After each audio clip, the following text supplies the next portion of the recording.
right, you are back with comedian David Boyle, and I'm quitting alcohol. So how's this? You know how I was telling you about that podcast, the Dark Horse podcast with Brett Weinstein and Pierre Corey? If you haven't listened to it, you should. And thank you to the people who have listened to it, with a special mention to a listener named Adam McNeil, who watched it and then posted it on his social media and sent me a message saying he just got savaged by every single person he's ever known in his life. Which is the wrong move. You don't share it openly. No one wants to debate. Nobody's interested in debating anymore. What you do is you tell 4 or 5 of your best mates to listen to it, and then hopefully a couple of them do. And then if they're on board, they'll share it with another couple of people. That's how it moves. I'm only telling yous because you're cool cunts. Anyway, my sister-in-law found out on Sunday that one of the doctors at her work got COVID. So my sister-in-law has to take over her shifts. So now my sister-in-law is working in the COVID wing of the hospital. She's working the COVID shifts. So I said to her, I'm like, listen, I know you've got the vaccine, but take some of this Ivamectin at least while you're working in the COVID-19 ward. It's only 1 pill a week. It's got no side effects. What is the fucking harm of taking it? And she agreed. She's like, yeah, all right, I'll start taking it. She was on board when we were watching it. And then the next day she got a little bit of cold feet. And then I said, listen, you even said yourself this drug has absolutely no side effects. You only have to take 1 a week. What's the point in not taking it? And then we got into a little bit of an argument because you know what doctors are like. Doctors aren't really that keen on taking medical advice from uneducated podcasters that are earning like $602 a month on Patreon. Join the Patreon, links are in my social media bios. So I really had to ram it home to her. I'm like, just take it, just do it. She's like, yeah, all right, cool. And she's like, I'm actually going to send this podcast to my HOD, the head of her department, the head of emergency medicine at this big hospital in Chennai. So before her shift today, she forwards this podcast to her HOD, head of the department, with a little message saying, sir, I think you should watch this. They're saying Ivamectin is very effective against COVID-19. And the head of her department has already had COVID twice. He's obviously vaccinated and all that sort of shit. So he gets her message and he sends back a message saying, I know, I'm already taking it. What the fuck? You're already taking it now? So he started taking it like last week. What the fuck? Where's the heads up? And that's very fucking strange because he's the head of the fucking emergency medicine department. He's taken Ivamectin, but he can't use it to treat the patients because it's not on the protocol. That shit's twisted, but hopefully if all the doctors start taking it, eventually they're going to prescribe it to the fucking patients that are dying. And if my sister-in-law sees it's working, she's going to prescribe it no matter what because she's fucking hardcore.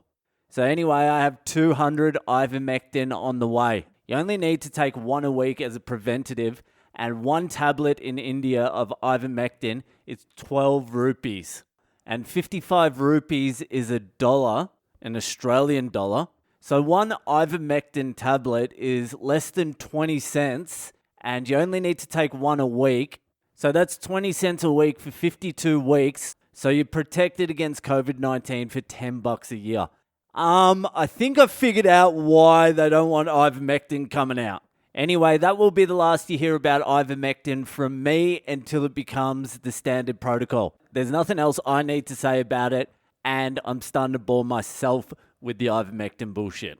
So anyway, that's enough of that. Let's move on to this week's Ask Boyle.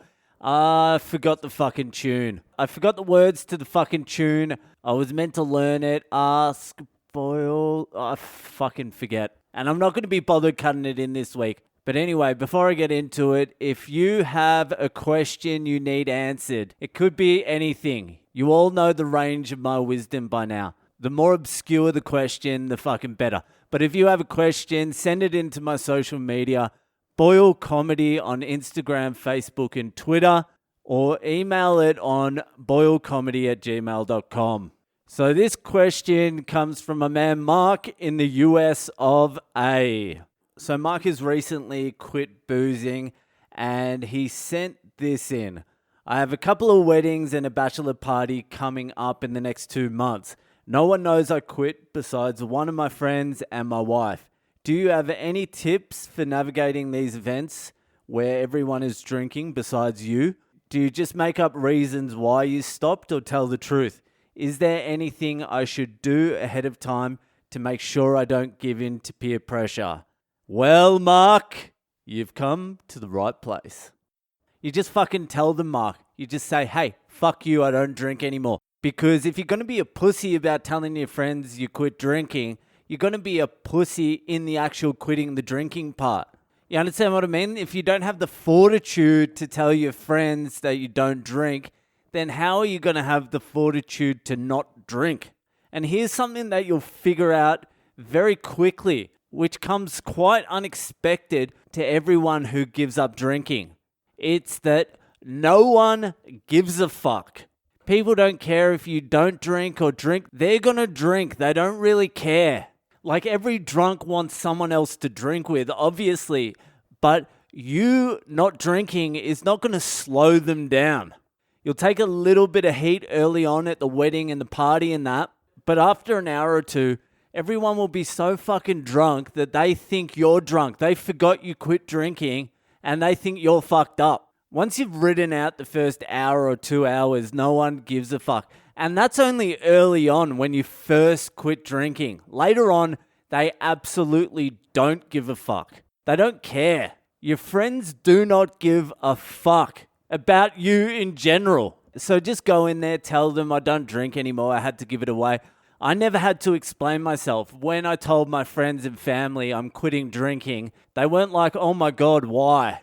They were all like, yeah, we get it. We understand. Probably about 6 or 7 years too late, but yeah, good decision, yeah. No one was like, why? I actually don't mind going out with people who are drinking now. I didn't really like it that much at the start just because they were too fucking annoying, but now I enjoy it up till a certain point. If people are drinking around me, I get a little bit of their energy up until the point where they've drunk so much they're just repeating shit over and over. Once people start getting repetitive, I am fucking out. That happens quicker than you think as well. That's like 6 beers in. But yeah, there's nothing else you need to worry about. Don't be one of those guys that goes to the bar and orders a Coke in like a Scotch glass to make it look like they're drinking. Just be Leonardo DiCaprio in The fucking Departed. Order a cranberry juice, and if anyone hangs shit on you, smash it in their fucking face. So just to summarize things for you, just tell everyone don't be a pussy. You'll probably take some heat for the first hour or two, but don't worry, it will end. Also remember no one gives a fuck. But also remember, once people are drunk, they also think you're drunk. So don't even go down that fucking pretending to be drunk road. Just fucking man up. Just be a sober cunt. Anyway, I hope that helps. That's it for me tonight, and I'll see ya the fuck later.